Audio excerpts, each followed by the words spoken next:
hope you're doing well, you're healthy, you're comfortable at your homes, and you are ready to learn something about time. My name is Jiří.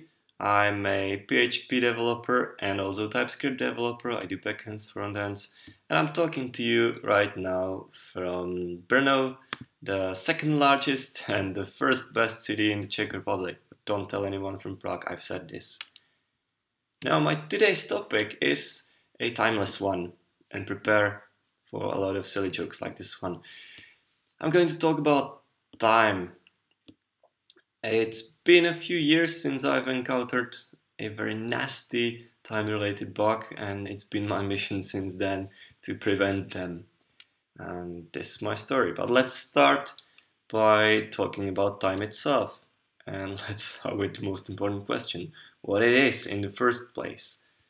Well, if you are familiar with the BBC science fiction TV show Doctor Who, I might have good news for you, because I'm going to show you a short video from one of the episodes of the show. If you're not familiar with it, the protagonist of the show, called the Doctor, is an alien from a planet called Gallifrey, home to the race of the Time Lords. And Doctor is one of the Time Lords. He's a traveler through space and time.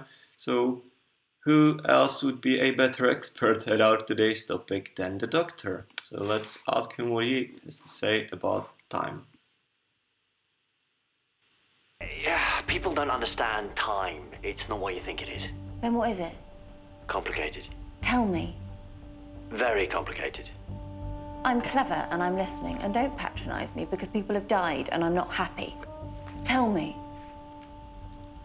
People assume that time is a strict progression of cause to effect, but actually, from a non-linear, non-subjective viewpoint, it's more like a big ball of wibbly-wobbly, timey-wimey stuff. Yeah.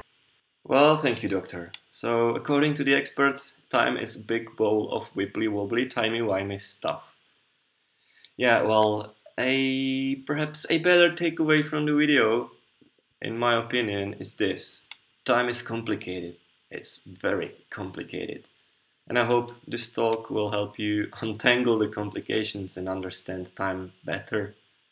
So let's not settle with wibbly-wobbly, timey-wimey definition and look further.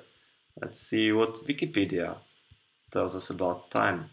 It says that time is the indefinite continued progress of existence and events that occur in apparently irreversible succession from the past through the present to the future. That's a lot of words. Let's go on. It also says that time is often referred to as a fourth dimension, along with three spatial dimensions. Well, if it is a dimension, it has different properties on the spatial dimensions, as in how we move through it, but it is a dimension nonetheless, so it must have an axis. Okay, what does Wikipedia have to say about dimensions? Dimension is informally defined as the minimum number of coordinates needed to specify any point within it. So it suggests that we have points in time, and we have coordinates to specify them. Now, to be able to have a coordinate, we need an origin. So one that comes to mind, the natural one, is the Big Bang, but there are several issues with the Big Bang. First one is that we don't know when exactly it happened. Some sources say between 13, 14, 15 billion years ago. And even if we did knew it exactly, if we wanted to achieve a precision of mere seconds, the number would be just impractically big. It wouldn't overflow 64 bits for quite a while yet, but it is just too many degrees, as you can see. So in the computing world, we have chosen an artificial origin that would be the Unix epoch. Unix time is the number of seconds since the Unix epoch, and the epoch is the 1st of January 1970 at midnight UTC. I will talk about UTC in a short while, don't worry. Minus the number of leap seconds, but that's just an implementation detail. Let's not worry about leap seconds, I think it's as complex as it is. without them. Yeah. Now, choosing this gives us a much more practical number. The number of seconds since the Unix epoch right now is something over 1500 million, and it's going to hit 1600 million in this September. So let's get ready for the party. Anyway, however, as much as it is practical, more practical than the big number from the Big Bang, it's still not so practical for humans. Because we might wanna have 6-inch smartphones in our pockets, but we certainly don't want 6-inch smartwatches on our wrists, and we don't want to take 5 minutes to tell current time. So let's go through a brief history of timekeeping. This is literally the sun. This is the most important astronomical object when it comes to time, because its movement and position, or rather the movement of our planet and position according or in relation to the sun, determines time, or at least what we mean by time as human beings. In addition to being literally the sun, it is also metaphorically the Earth's oldest clock. We've been setting our internal time by the sun for centuries. You would rise up from the bed in the morning when the sun was rising, and as the sun would reach its peak point, you would go and have lunch, and as the sun was setting, you would go home and go to bed, get ready for another day. Soon we formalized this by making sundials, and sundials are clocks that keep track of local times. And I mean truly local times. They are calibrated for solar noon, which is determined by the sun being directly above your head. But the sun can be directly above only one line of points on Earth at any given time, which means that if you are at one point and you travel east or west, the solar noon changes, and it changes pretty drastically.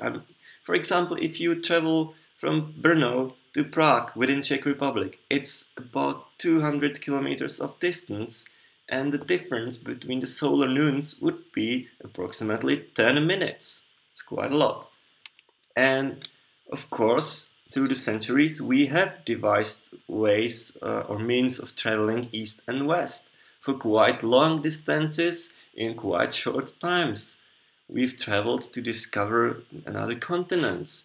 The Industrial Revolution brought us trains, then ocean liners to travel across the ocean in a shorter time, and most recently, air travel enables us to get across the ocean not in the matter of days or weeks, but in a matter of hours. Luckily, as we developed means of travel, we also developed machines to help us keep track of time and share it, like the mechanical clock in the 13th century, which enabled us to keep track of time and share it to people using clock faces on the churches and using church bells. Eventually, more precise pendulum clocks were installed in observatories, which would share time. We have constructed communication networks that enabled us to share the time information across a wide area, such as the telegraph, later telephones, and most recently the internet. And along with it, we have developed standards so that we can share time across the whole world and everyone understands it in the same way. We have the Gregorian calendar since the 16th century. We have time zones so that the sun follows the same routine during the day in all parts of the world, meaning it rises in the east in the morning and sets in the west in the evening. And we have UTC, which is Probably not what you think it is, or not only what you think it is. UTC is not only a time zone that tracks the solar noon directly above prime meridian, it's also a system of clocks.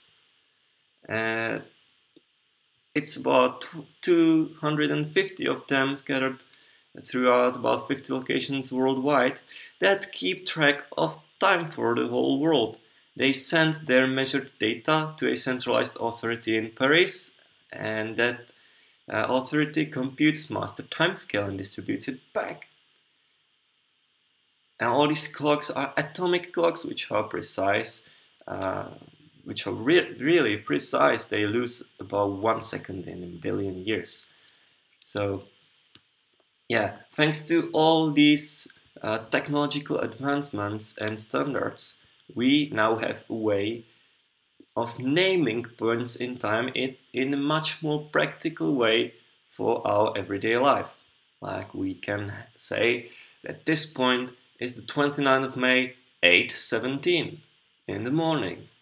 But along with the benefits also come the problems, because the point can have more names in different time zones. While it is 8:17 in the Czech Republic, it is already 9:17 in the Ukraine, and it is an entirely different date in the other part of the world, in the west coast of the USA.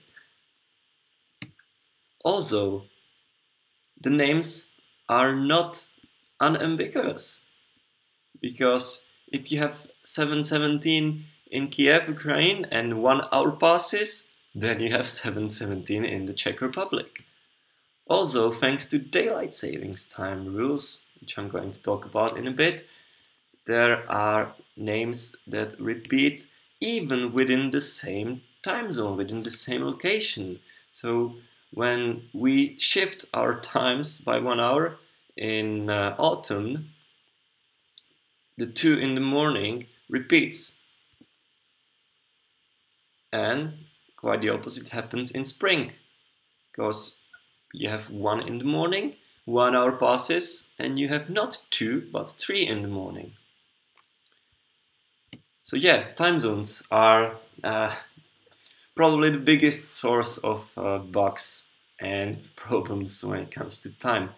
Let me talk about them for a while. You can see the map, the world divided into 24 stripes, colored stripes, and those that span the world ocean are somewhat regular, and they all span 15 degrees of longitude and are offset by 1 hour from each other. The land time zones, on the other hand, are much more complicated, because they are not as geographical as they are political. So you can see that most of the Western Europe is actually shifted by 1 hour from its geographical location. It should observe the same time as the UK does. France should observe the same time as the UK does geographically, but it chose to observe the same time as Central Europe. Now, you might also notice some countries or regions are striped, for example India, because the time zones there don't even follow a whole hour offset from the UTC. India is not +5 but +5:30. Into this comes the DST, the Daylight Savings Time rules, by which we set our clocks 1 hour in advance in summer to preserve daylight during the day. And the rules are quite insane. They are getting better, but still are quite insane. For example, Brazil until recently was divided so that half of the country would observe DST and shift their clocks by 1 hour in the summer, but the other half would not. Now recently the European Union has had plans to ditch DST entirely, but leaving it up to individual countries or groups of countries to decide whether they want to stick with the summertime or the standard time. So there might be more time zones emerging in Europe in the near future. And changes like these happen quite frequently. The Internet Assigned Names Agency maintains the database of time zones and all these DST transition rules and everything. And as you can see, it's been updated 9 times in 2018, only 3 times last year and only 1 time so far this year, but more modifications are surely to come. And I think we are still extremely lucky as our generation of developers, and maybe a few more generations to come, that we only have 1 planet to deal with. Imagine what happens when we colonize this little red fella. I mean, a day on Mars called Sol, like a solar day on Mars, is about 40 Earth minutes longer than a day on Earth. And the Martian year is almost twice as long as an Earth year, counting 668 sols, which translates to about 687 Earth days. So yeah, these are challenges we'll have to face in a few decades or centuries. But let's see what challenges we have to face now, even on our one little planet, and especially in context of web applications. Now, I have established, or I founded this fictional airline, Paper Airlines, and I'm going to go through the booking process. I'm going to book a flight to this conference if there was no pandemic.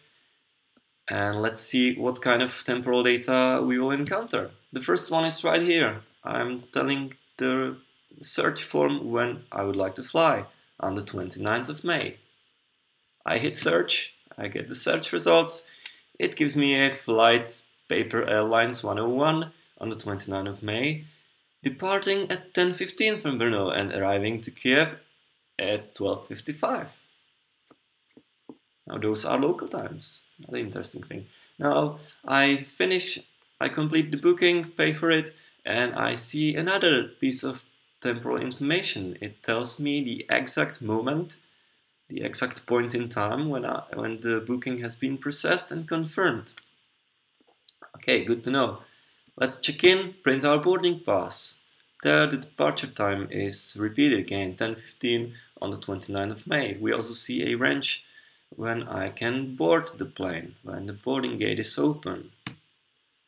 I'd like to be at the airport in advance, so I want to check the opening hours of the lounge where I could chill in before my flight leaves.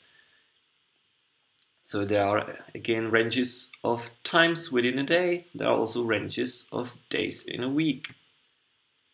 I successfully board the plane and I'm greeted by the flight entertainment system on the screen in front of me, and it tells me, hey, welcome on board, this flight will take approximately 1 hour and 40 minutes. Now that's an entirely new kind of information. It doesn't point to some time, it's just a duration between some arbitrary times. Okay, let's see how we would represent these values using good old PHP's native DateTime. Let's start with this. The 29th of May, we construct the DateTime and we get this. DateTime on the 29th of May, midnight, Europe, Prague. Wow. Okay, what about the time? 10:15 on the 29th of May. We get the DateTime, it's 10:15, 29th of May, Europe, Prague. Hey, the computer is pretty clever. It knows where I'm leaving from the Europe-Prague time zone. Or does it? If I construct DateTime with the arrival time at Kiev, 12:55, it gives me a DateTime at 12:55 Europe-Prague. So, no, it doesn't know where I'm leaving from. I have to specify the time zone explicitly if I want to work with it. So if I know it's 12:55 in Kiev, I have to give it a Europe-Kiev time zone.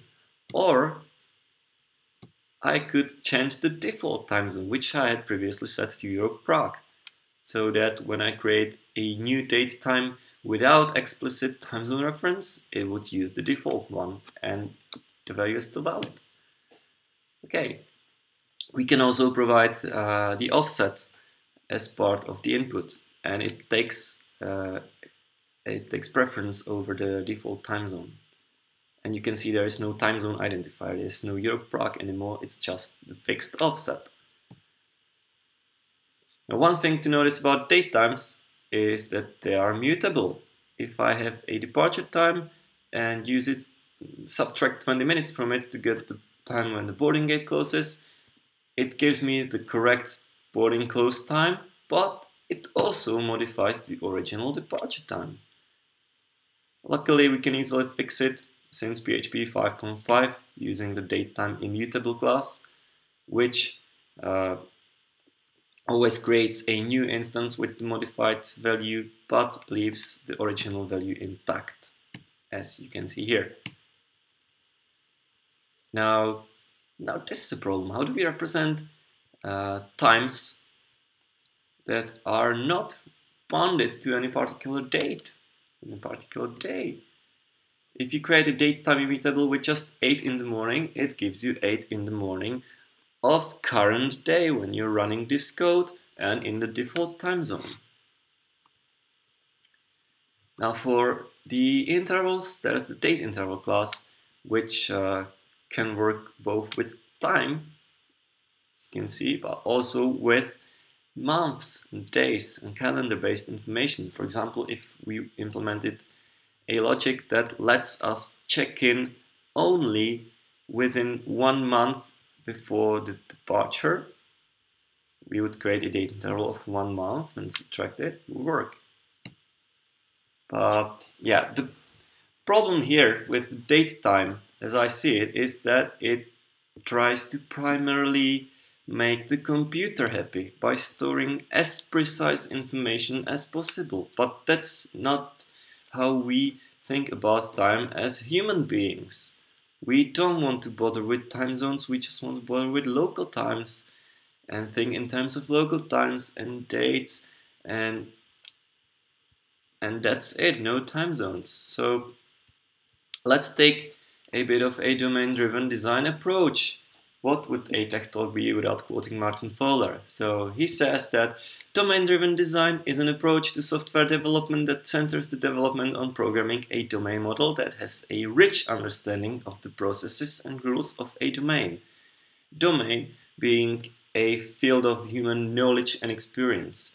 Think about it, if you were writing an invoicing application, you would have to know the domain, you have to know the vocabulary of the domain and model the code around it, so that you would have invoices, you would have consumers, suppliers, you would have bank accounts, credit notes, and you would have processes and interoperations between them, so that you would not create an invoice, you would issue it.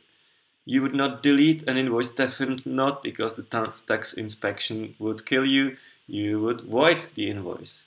So if we do this very casually with our application code, with our primary business domain, why not do it with time if it is so complicated as we've seen? And that's what we're gonna do.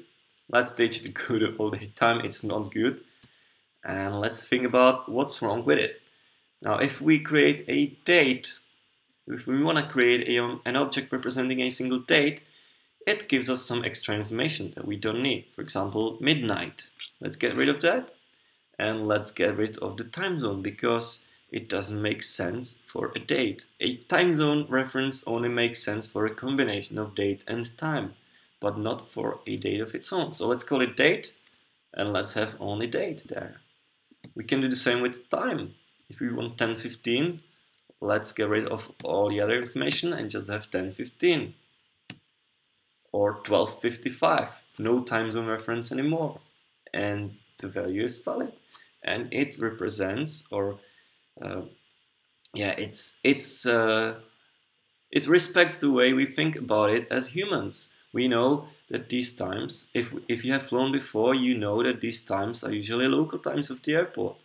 And you don't want to think about the time zones. You just know it's local time, and that's what you will see on your watch or phone when you land and connect to the network.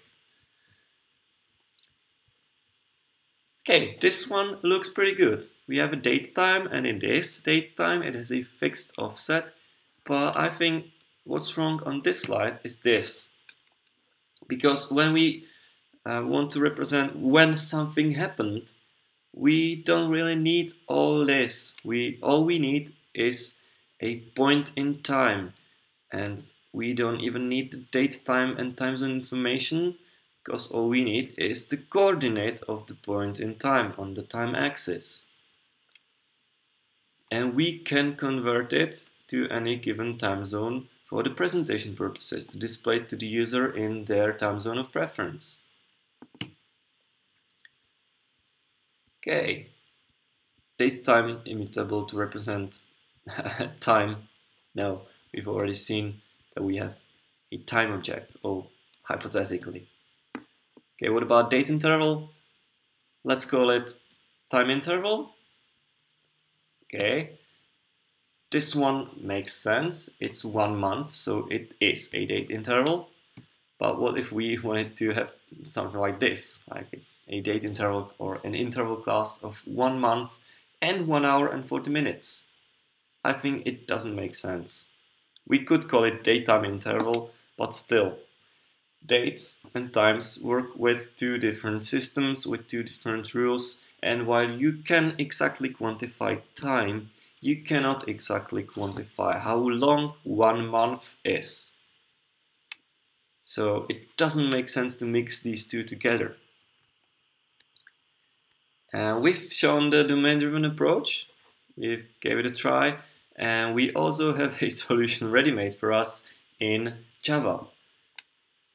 Now, it started as a community activity called DateTime, and eventually got polished and eventually proposed to the Java board committee or whatever it is, and it got accepted, and it is part of Java since version 8.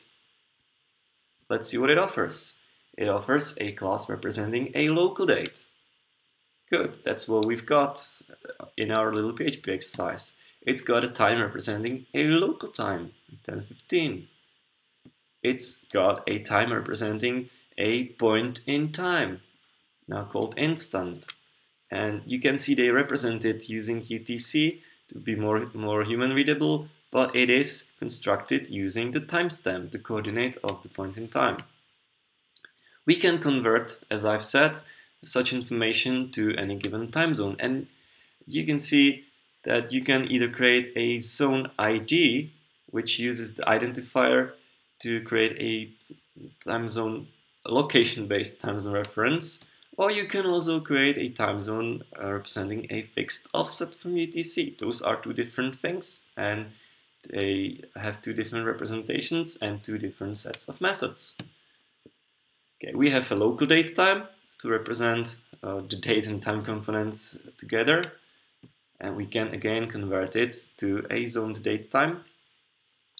And just by this, it forces us to think, because when we have zoned date time and we want to change its time zone, we have to decide whether we want the new date time to have the same local time. So if we have 10:15 in one time zone, do we want 10:15 in the other time zone, or do we want it to point to the same coordinate on the time axis and just be in the new time zone?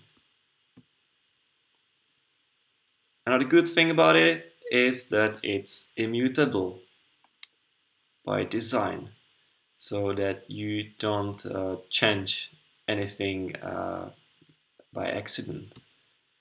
And it has a class representing a time-based interval called duration, and it has a different class representing a calendar-based interval called period, and you can't mix these two together.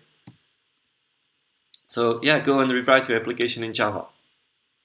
No, I would never say that. If you want to go this way, go straight for Kotlin, but we'll stay with PHP. And what enables us to stay with PHP is this little library called Brick DateTime.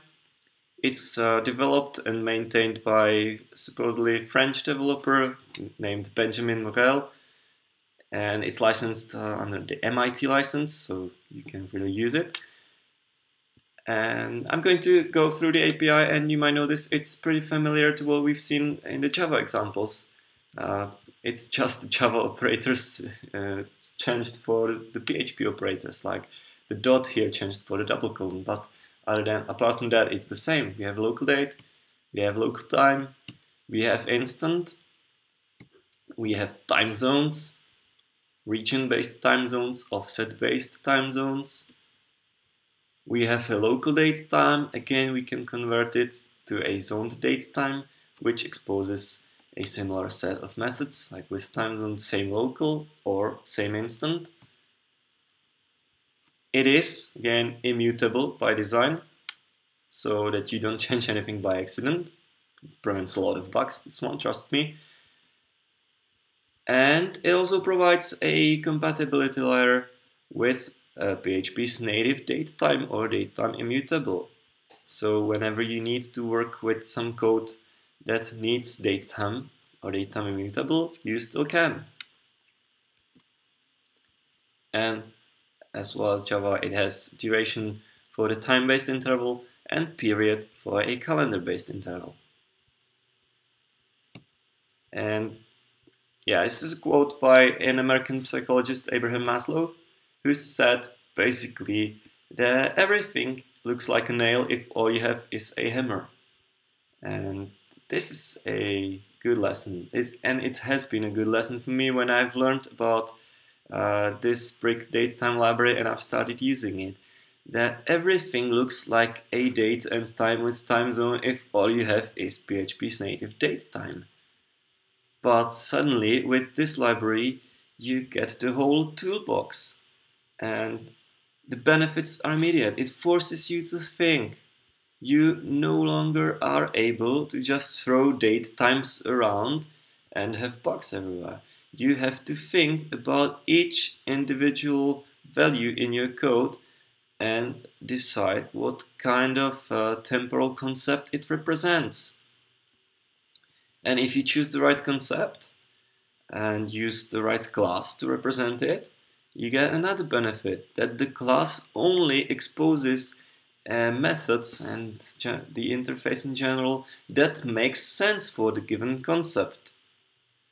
And in my experience, most of the time you only need to work with local dates, local times, local date times, and instants.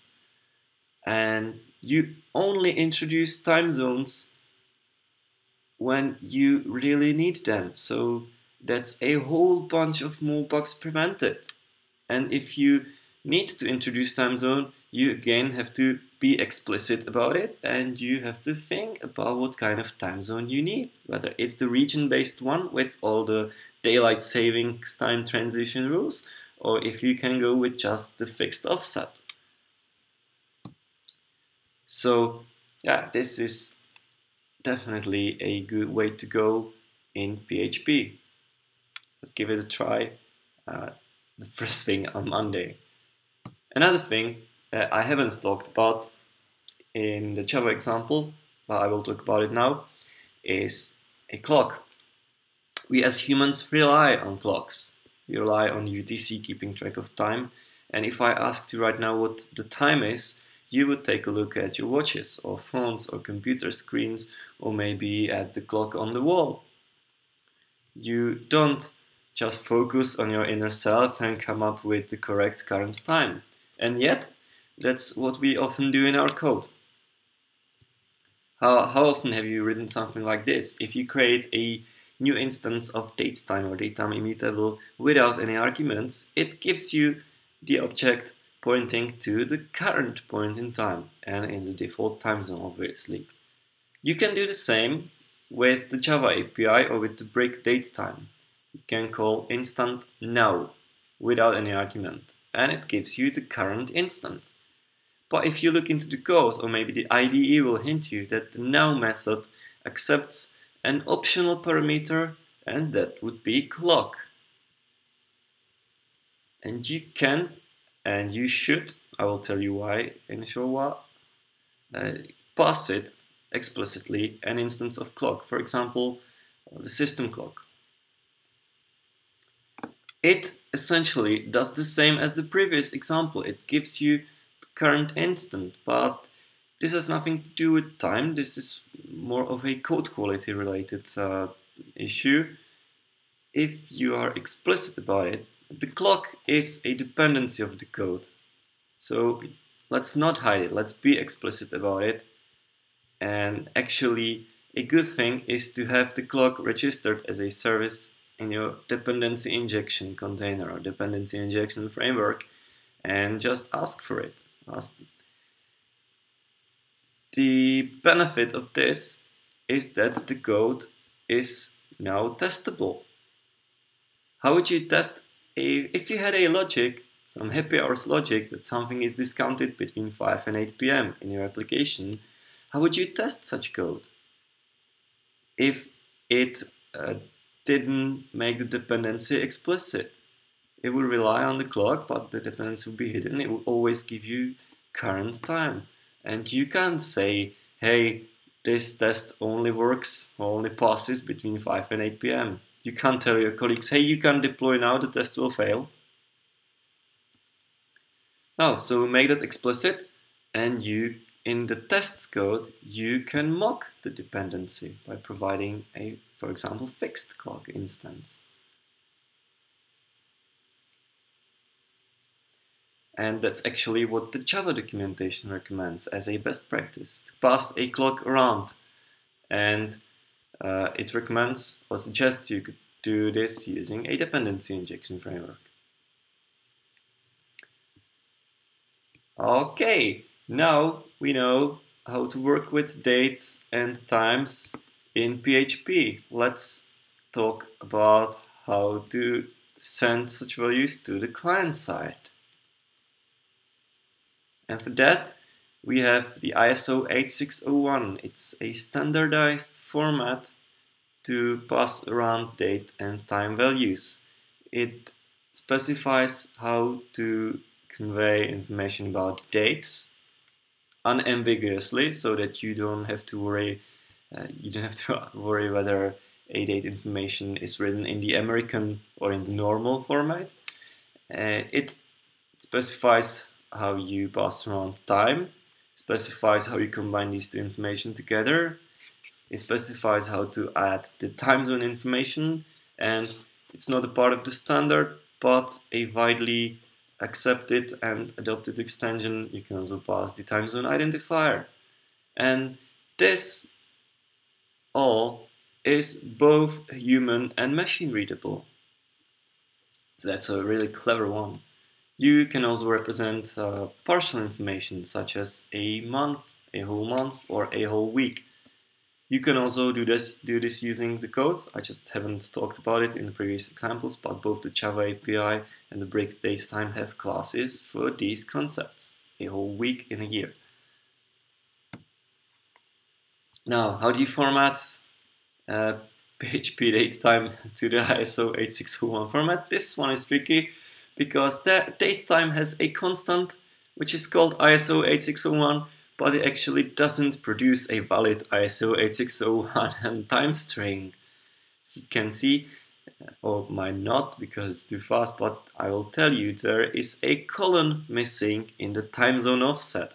And to get actually a valid ISO 8601 format, you have to use the atom constant used in the atom content syndication XML feed. But luckily, we've replaced DateTimes with break DateTime, and we don't have to worry about this anymore, because break DateTime works with the ISO 8601 format natively by default. You cast any object to string, you will get it in the correct format, and you can parse back the object from the time string in the ISO format. So now we have a way to pass the information to the client-side code. Let's talk about what JavaScript has to offer. And I'll tell you right away that the date object in JavaScript is not good either. It's actually maybe even worse than DateTime in PHP. Why? Well, first things first, it's not immutable, it is mutable. You can see in this example that I am wrapping the departure time in a new date call, so that the boarding closes is another instance and I can modify it. you can see that the modification API is pretty clumsy. You have to set minutes, get minutes -20, and it kind of works, but it's not really pleasant to either write or read. Another thing you might notice, there is again a default time zone, but this time it's not configurable. You can't pass a different offset and have the date in a different time zone. The only time zone a JavaScript data supports is the time zone of the user's browser or computer. You might see that it takes the offset into account, but it converts the value to the browser's time zone. So that's the only time zone it can work with. In addition to UTC, there is a separate set of methods that works with UTC. So there's a popular library called Moment, which wraps date, and it even can add support for time zones using a plugin. And as you can see, the Moment instance still keeps the JavaScript date, which is in the browser's time zone, but it also keeps track of the time zone separately, so it can work with it. Unfortunately, the browsers currently have no API that would expose the time zone database from the system to the client-side JavaScript, so the Moment time zone plugin has to bundle the whole time zone database with it, and it is therefore quite heavy. But the option is there. The bad thing about Moment is that while it has a much better looking API for modifications, it is still mutable. So when you change the departure time to get the time when the boarding gate closes, you accidentally change the departure time as well.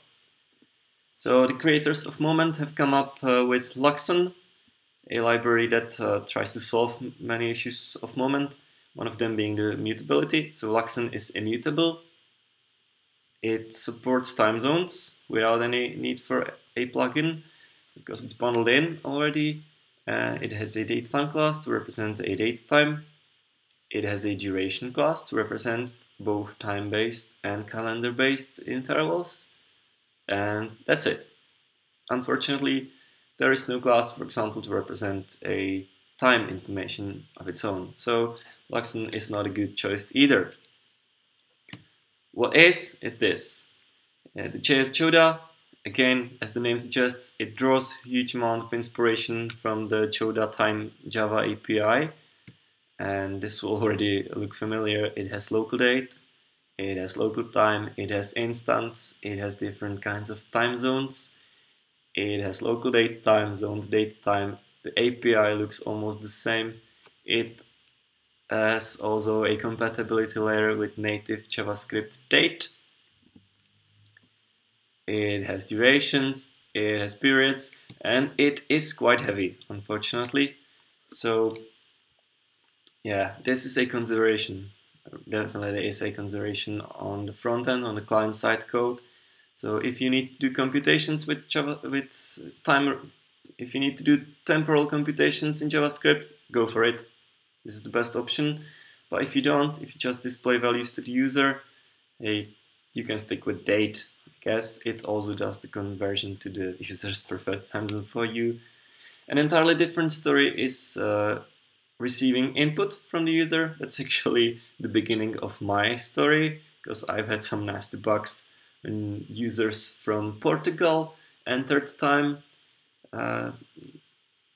We assumed it's local time, their JavaScript assumed it's Portugal time, and our server assumed it's Prague time, which is offset by 1 hour. So we've got this off by 1 hour error, and yeah, you want to prevent those. So if you are sending any values received from the user, and there are unfortunately no date pickers or time pickers that I'm aware of that would work with the JS Choda objects. They all work with dates or moments. So to give the server, the backend, the server side some more information how to work with the input, you can also send the time zone offset. or more recently you can also send the time zone identifier along with it.